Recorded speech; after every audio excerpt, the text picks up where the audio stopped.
Você que tiver com o celular aí, põe no modo avião. Jesus vai falar diretamente com você e não vai precisar ligar para você agora. Amém? Vamos lá. Eu pedi para você se colocar de pé para nós lermos a palavra do Senhor. Abra sua Bíblia em Tiago, capítulo 2, versículo 1. Nós estamos aqui na sequência da pregação, das pregações expositivas, né? A gente tem feito séries de pregações expositivas. E se você quiser acompanhar, nós temos ali nosso canal no YouTube, temos ali também no Facebook, né? As pregações têm ficado lá disponíveis para você poder assistir as que já houveram aqui nos domingos passados. Amém? Vamos ler a palavra do Senhor. Diz assim: meus irmãos, como crentes em nosso glorioso Senhor Jesus Cristo, não façam diferença entre as pessoas, tratando-as com parcialidade. Suponham que na reunião de vocês entrem um homem com um anel de ouro e roupas finas, e também entre um pobre com roupas velhas e sujas. Se vocês derem atenção especial ao homem que está vestido com roupas finas e disserem: aqui está um lugar apropriado para o Senhor, mas disserem ao pobre: você fique em pé ali, ou sente-se no chão, junto ao estrado onde ponho os meus pés, não estarão fazendo discriminação, fazendo julgamento com critérios errados? Ouçam, meus amados irmãos, não escolheu Deus os que são pobres aos olhos do mundo, para serem ricos em fé e herdarem o reino que Ele prometeu aos que o amam? Mas vocês têm desprezado o pobre. Não são os ricos que oprimem vocês? Não são eles que os arrastam para os tribunais? Não são eles que difamam o bom nome que sobre vocês foi invocado? Se vocês de fato obedecerem à lei do reino, encontrada na Escritura que diz: ame o seu próximo como a si mesmo, estarão agindo corretamente. Mas se tratarem os outros com parcialidade, estarão cometendo pecado e serão condenados pela lei como transgressores. Pois quem obedece toda a lei, mas tropeça em apenas um ponto, torna-se culpado de quebrá-la inteiramente.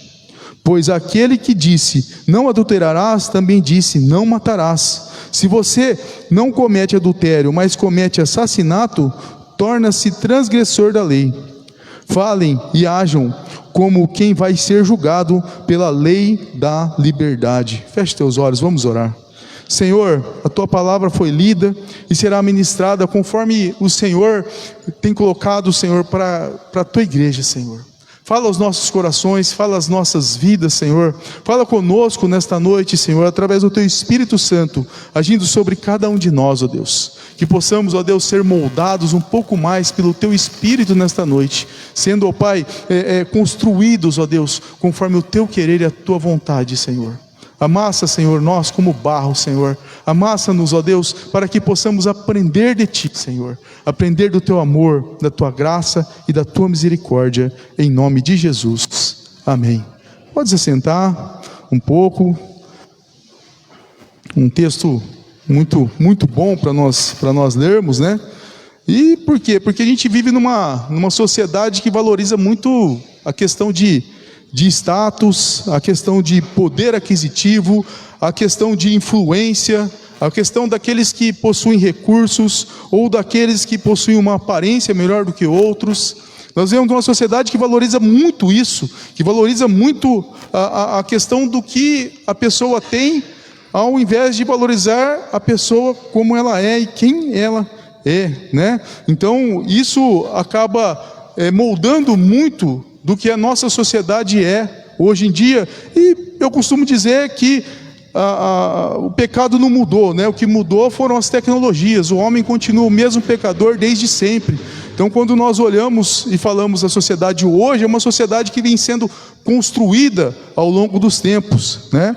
E muitas vezes, sem perceber, nós mesmos acabamos tratando melhor aqueles que possuem alguma posição social, algum poder de influência, uma aparência diferente, ou uma forma diferente, um conhecimento diferente, um estudo, que seria uma pessoa estudada, uma pessoa letrada, como dizem, né? Ou aqueles que podem nos oferecer algum benefício. E muitas vezes isso acaba sendo uma realidade dentro da igreja também. Então por isso Tiago ele traz esse texto aqui dessa forma maravilhosa, né? E ele confronta aí um problema que estava acontecendo entre os cristãos. Pessoas ricas estavam sendo honradas, enquanto pessoas pobres eram desprezadas. Então ele traz essa realidade, essa triste realidade, e ele ensina aqui nesse texto que isso não é compatível com a fé cristã, que isso é totalmente incompatível, que isso não bate, não casa com a fé cristã. Porque a fé cristã, a verdadeira fé cristã, ela não faz distinção entre pessoas. Algumas versões de vocês vai falar acepção de pessoas, né? Mas aqui a gente entende claramente que ela não faz distinção, ela não faz essa diferenciação, né? A fé cristã, ela não faz a diferenciação entre as pessoas por causa de condição social, por causa de valor financeiro, por causa de a vestimenta que usa, por causa de diversos fatores que a sociedade faz distinção. Por causa de influência, por causa de poder, por causa de quem a pessoa é.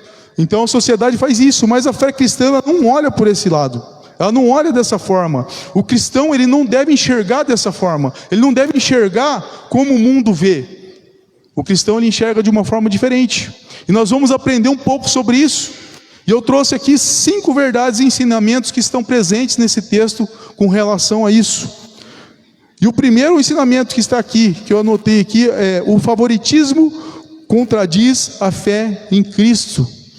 E isso está nos versículos de 1 a 4. Mas eu vou ler aqui o 1 novamente para vocês. Que diz assim: meus irmãos, como crentes em nosso glorioso Senhor Jesus Cristo, não façam diferença entre as pessoas, tratando-as com favoritismo. O favoritismo, o que significa o favoritismo? O que significa isso, né? Julgar uma pessoa pelos fatores externos dela, por aquilo que ela é externa, por aquilo que ela tem, por aquilo que ela aparenta, por aquilo que ela tem de poder aqui na terra, dando a ela um tratamento diferenciado.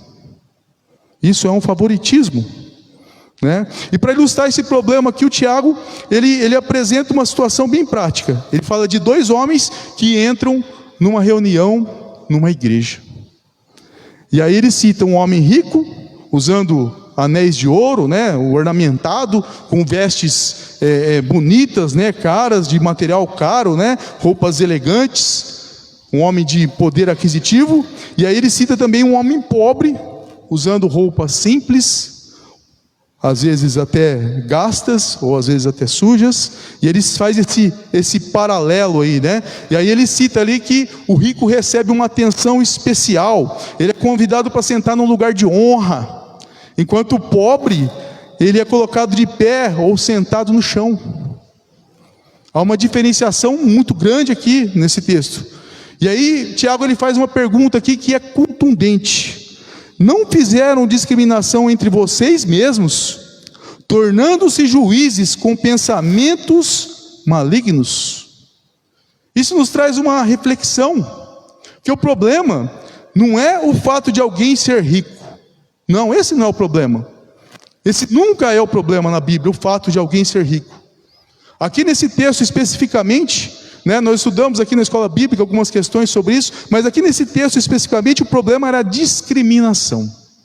Esse era o problema aqui. A igreja estava avaliando as pessoas por aquilo que era visto exteriormente. Ela não estava avaliando as pessoas por aquilo que Deus via nelas, ou por aquilo que elas tinham de realmente valor, mas eles estavam avaliando por aquilo que era visto exteriormente. A gente pode cometer esse mesmo erro. Isso é tão fácil de acontecer quando a gente valoriza, dá mais atenção para quem possui mais influência, dá mais atenção por alguém que às vezes aparentemente tem um poder aquisitivo melhor, que fala mais bonito, se veste melhor, por alguém que tem um certo poder. Muitas vezes a gente cai nessa armadilha aí. E aí acaba tratando as pessoas que aparentemente são mais simples de uma forma menos consideração, né?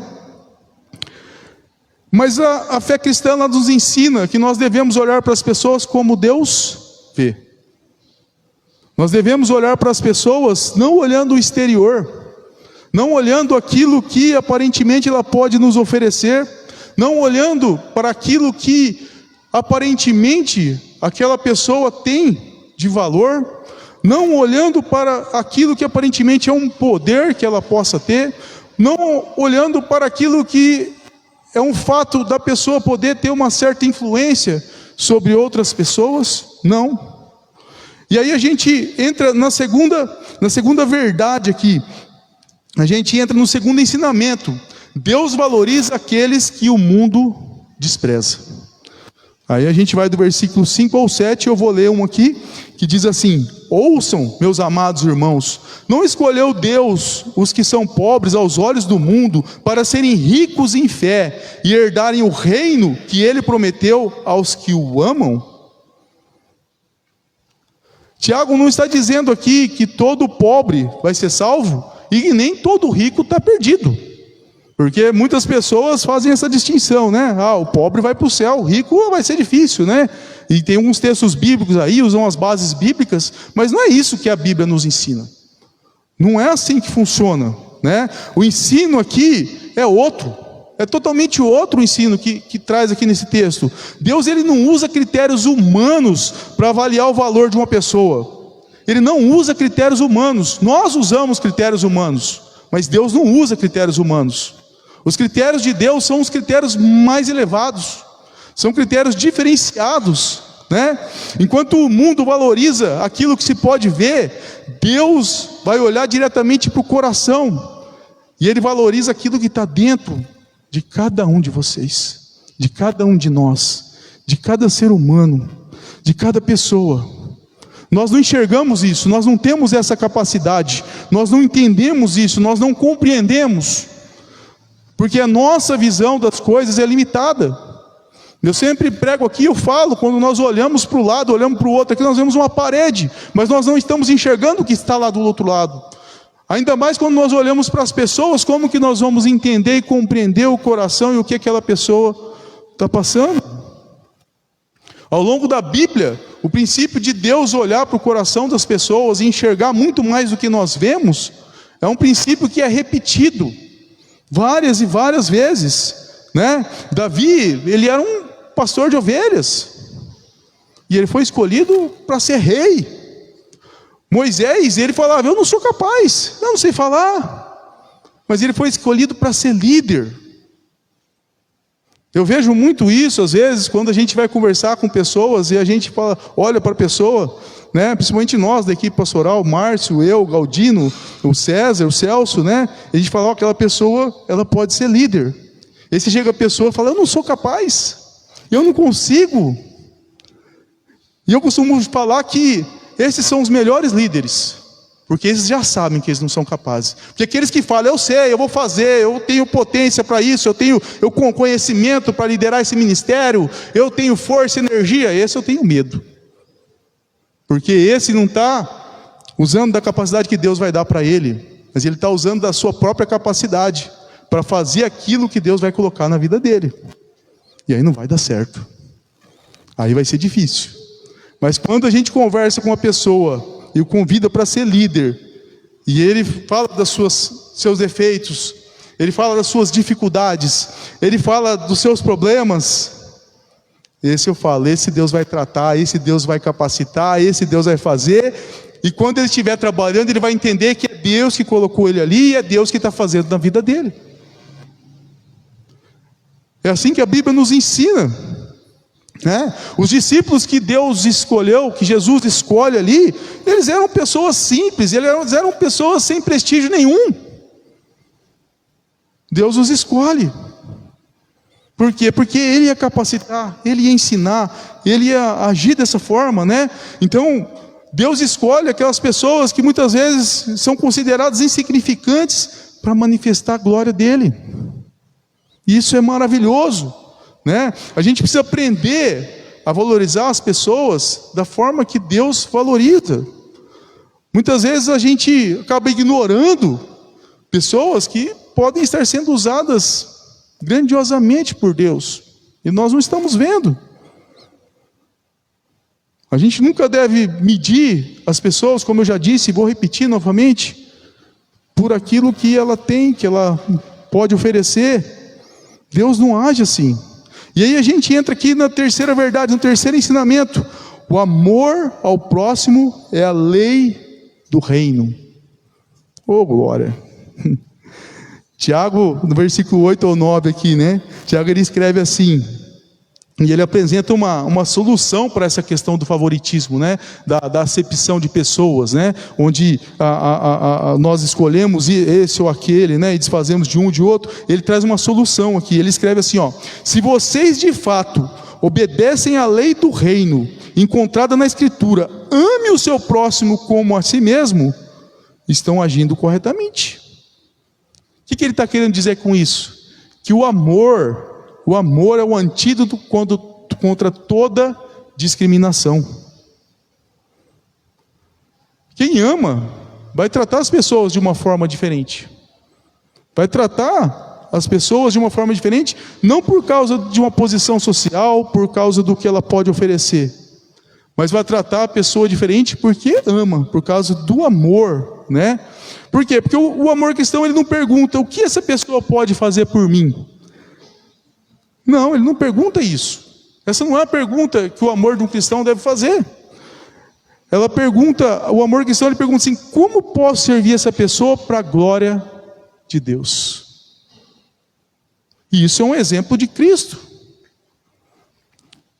E Tiago, ele cita aqui no texto que quando nós praticamos o favoritismo, nós estamos pecando. Isso é bem claro, né? E a gente tem que observar isso com muita seriedade. Ele chama o favoritismo de um erro de julgamento. Ele chama o favoritismo de pecado. Porque toda forma de discriminação fere o mandamento do amor. Não tem jeito, né? A gente tem que examinar o nosso coração nessas questões. A gente tem que examinar o nosso próprio eu nessas questões. Se existe alguém que evita o outro por causa da aparência, por causa da sua posição, né? Trata melhor alguém por causa da sua posição, ou se a gente ignora alguém porque acredita que aquela pessoa não tem nada para nos oferecer. A verdadeira fé, ela se manifesta através de um amor que é imparcial. É um amor imparcial. É um amor imparcial. Jesus nos ensina isso. Deus nos deu o seu melhor, e Ele não queria nada em troca. Ele não pediu nada em troca. E o que nós tínhamos para oferecer? Nós não tínhamos nada para oferecer. Nada para oferecer. Nós não temos nada para oferecer a Deus, mas Ele nos oferece o seu amor. E eu falo que amor não é um sentimento. Todo cristão tem que pôr isso em mente. Amor é uma decisão. Você não sente o amor, você decide amar para sentir.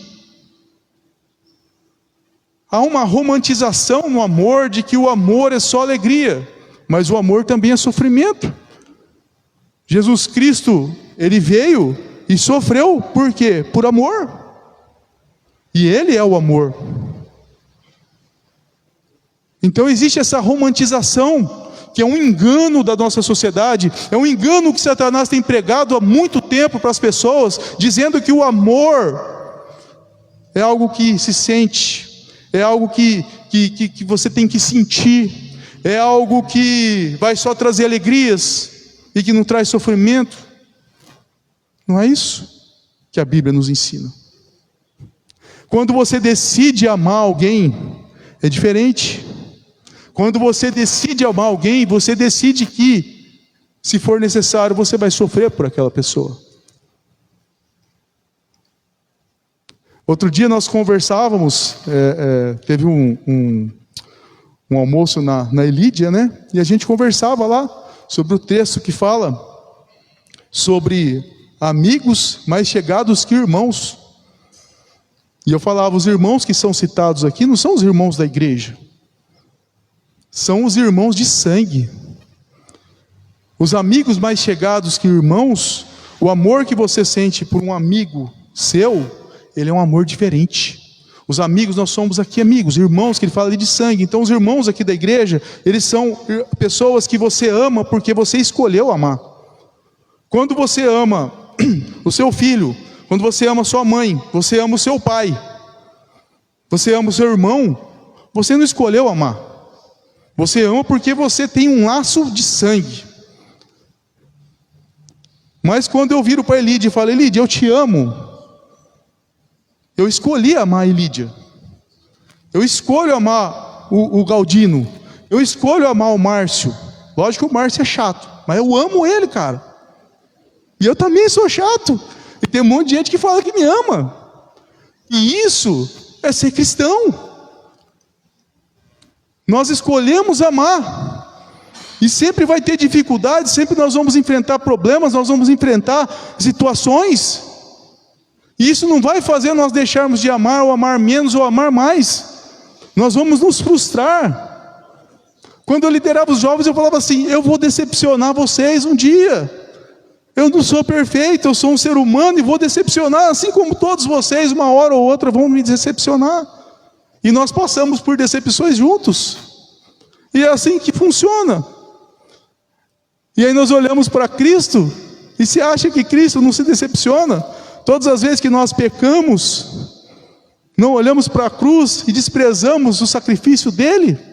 Mas aí quando nós nos voltamos a Ele, e oramos e pedimos perdão, aquele amor, ele vem de uma forma tão maravilhosa nas nossas vidas, porque Ele nos ama. Ele nos amou mesmo que nós não tínhamos nada para oferecer para Ele. E é dessa forma que Deus nos ama, e é dessa forma que Ele nos ensina que é o amor. É uma escolha. Você escolhe amar ou não amar. E quando você escolhe amar, com certeza você vai sentir as dores, as alegrias, os momentos de tristeza, porque quando seu irmão sofre, você sofre junto. Por isso que Deus, ele nos fala sobre a noiva e o noivo, né? Ele não fala sobre o irmão, isso aqui. Fala noivo e o noivo. Por quê? Porque quando, por exemplo, eu amo a minha esposa, eu amo ela. Eu decidi um dia amar ela, e ela decidiu um dia amar eu. Se ela não me amasse, ela já tinha metido o pé na minha bunda. Com o perdão da palavra, aqui no púlpito, ela já tinha, sai daqui. Mas quantas vezes ela fica louca comigo, e depois nós estamos juntos. Um com o outro, sorrindo. Depois a gente está sofrendo junto. É assim. É o amor. E é isso que Deus nos ensina. A quarta verdade aqui, ensinamento: a obediência a Deus não pode ser seletiva. Tiago 2, 10 e 11. Pois quem obedece toda a lei, mas tropeça em apenas um ponto, torna-se culpado de quebrá-la inteiramente. O argumento do Tiago aqui, ele é um só, né? Ele é bem simples. A lei possui um único autor, Deus. E aí a gente vai entender aqui, porque a gente não pode escolher quais mandamentos vamos obedecer, né? Alguém podia dizer aqui, né? Eu não adultero, eu não roubo, eu não mato, eu não faço isso, não faço aquilo. Mas ao mesmo tempo vai lá e alimenta o preconceito, o favoritismo no coração e por aí vai, né? São situações que não são aparentes, que não são atos que você demonstra com tanta clareza quanto um ato de adultério, um ato de roubo, um ato de assassinato.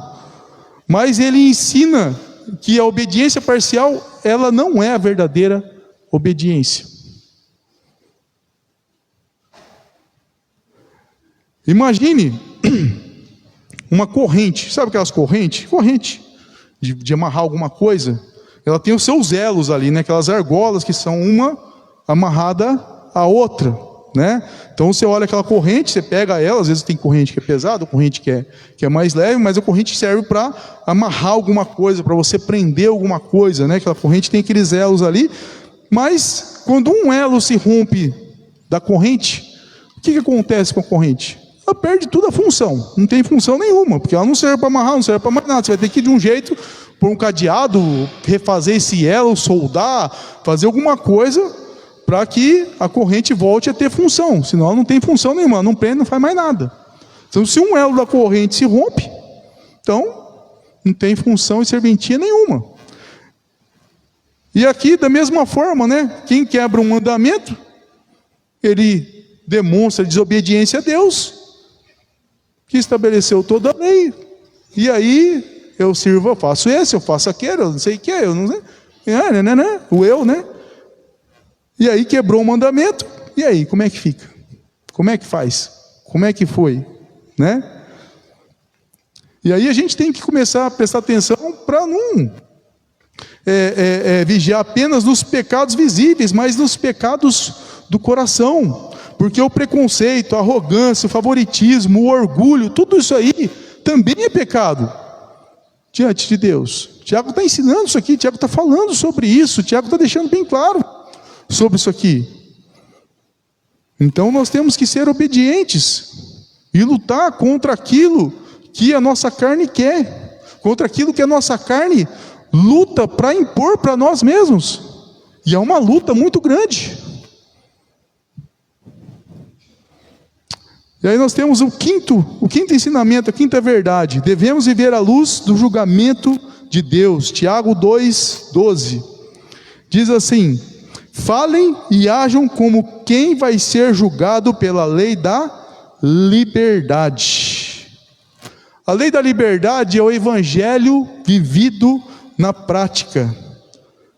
A graça de Deus nos libertou do pecado. Mas essa liberdade não dá permissão para nós vivermos de qualquer jeito, de qualquer forma, de qualquer maneira, né? Mas pelo contrário, essa liberdade, essa libertação do domínio do pecado, ela é muito mais muito mais forte, muito mais, vamos dizer assim, muito mais dura do que as pessoas imaginam. Muitas vezes nós falamos assim: mas o Antigo Testamento ele era rígido, o Novo Testamento é amor. Mais ou menos. Porque no Novo Testamento você tem a liberdade, você vai obedecer por amor, não obedecer por medo. É diferente as coisas um pouco. E aí a gente fala, o pessoal fala que o Antigo Testamento era rígido, mas o Novo Testamento é mais rígido ainda. O que o Novo Testamento fala sobre adultério? Que se você olhar com a outra pessoa, com segundas intenções, isso já é um adultério, com desejos. Se você chamar o seu irmão de louco, você já está matando ele. Então é mais rígido. Porque para você matar no Antigo Testamento, você tinha que ir lá e matar. Para você adulterar, você tinha que ir lá e adulterar. Mas no Novo Testamento, o seu coração está à prova.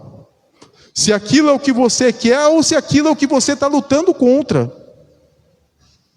E Deus está olhando lá dentro. Você pensa que Deus está olhando você por fora? Ele está lá no seu coraçãozinho, lá olhando lá no interior. Aquilo que você está sentindo, aquilo que você está desejando, aquilo que você está querendo e aquilo que você está lutando contra. É lá que Ele conhece. É lá que Ele está agindo. É lá que o Espírito Santo está se movendo. É no fundo do seu coração.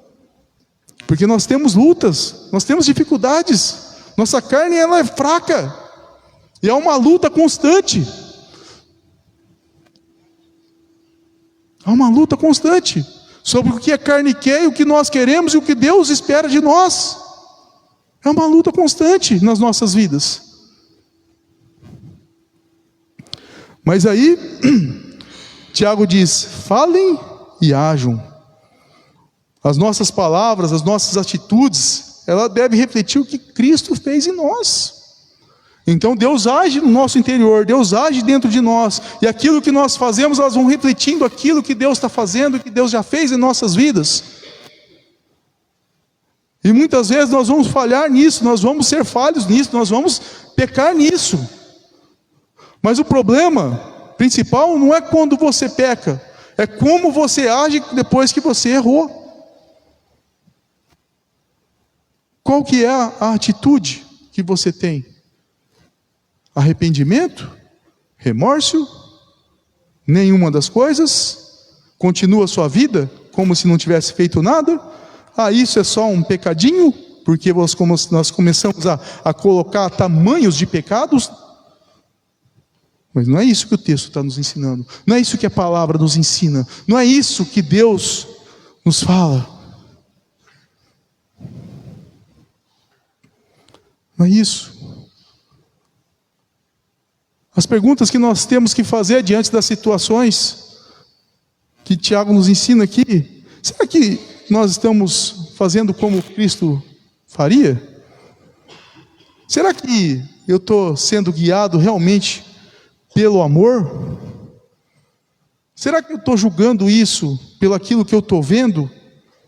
Ou eu deveria julgar isso por algo muito maior, deixando Deus agir e operar e buscando de Deus a direção para tratar essa determinada situação? Será que realmente eu estou refletindo o caráter de Cristo?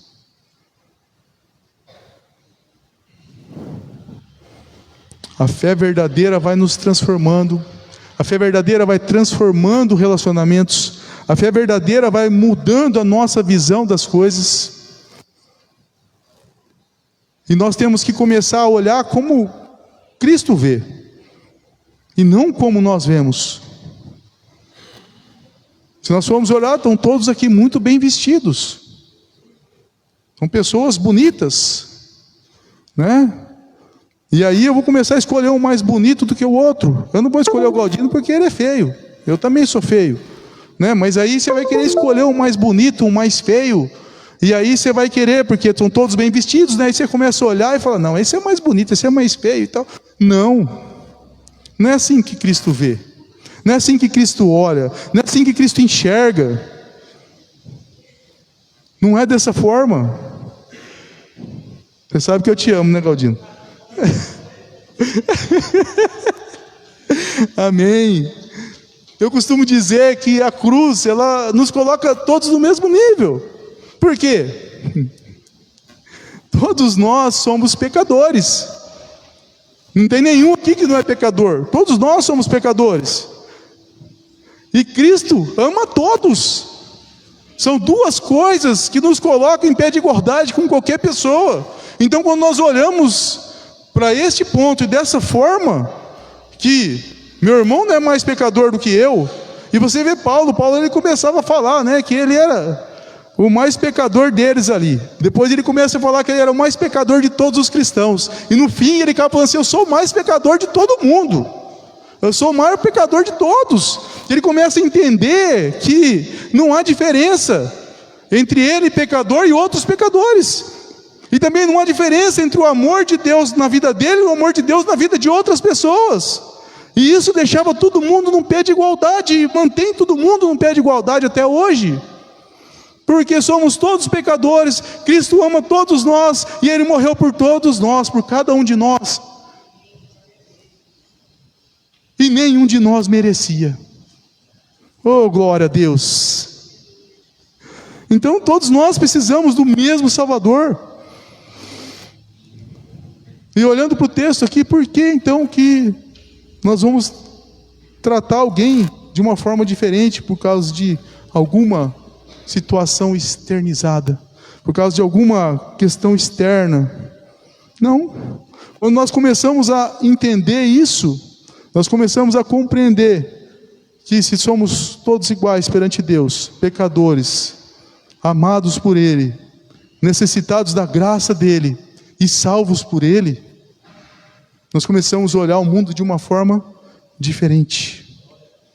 Porque a fé verdadeira não vai fazer acepção de pessoas. A fé verdadeira não vai ter esse favoritismo, né? A fé verdadeira, ela ama, ela acolhe, ela honra a todos aqueles que são criados à imagem de Deus. Glória a Deus. E eu vou voltar ao versículo 1 aqui. Tiago diz: meus irmãos, como crentes em nosso glorioso Senhor Jesus Cristo, não façam diferença entre as pessoas, tratando-as com favoritismo.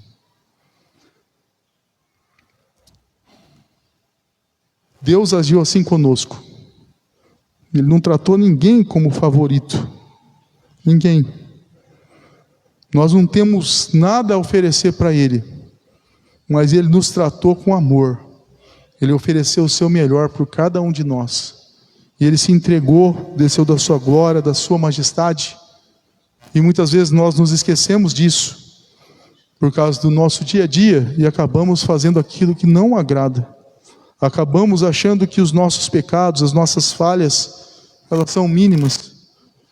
Mas é um tratamento que tem que ser feito nas nossas vidas. Feche teus olhos, vamos orar. Se coloque de pé. Amém? Glória a Deus. Oh, aleluias. Jesus. Pai, te agradecemos, ó Deus, por tudo que tens feito em nossas vidas.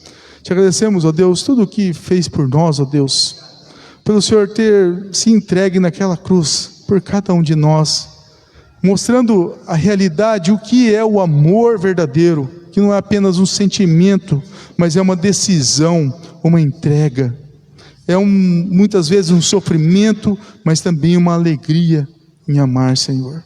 É um sentimento que não é explicável por palavras, mas o Senhor conseguiu explicar com uma ação de amor tão grandiosa naquela cruz, ó Deus, se entregando por cada um de nós e sofrendo tudo o que sofreu, ó Pai.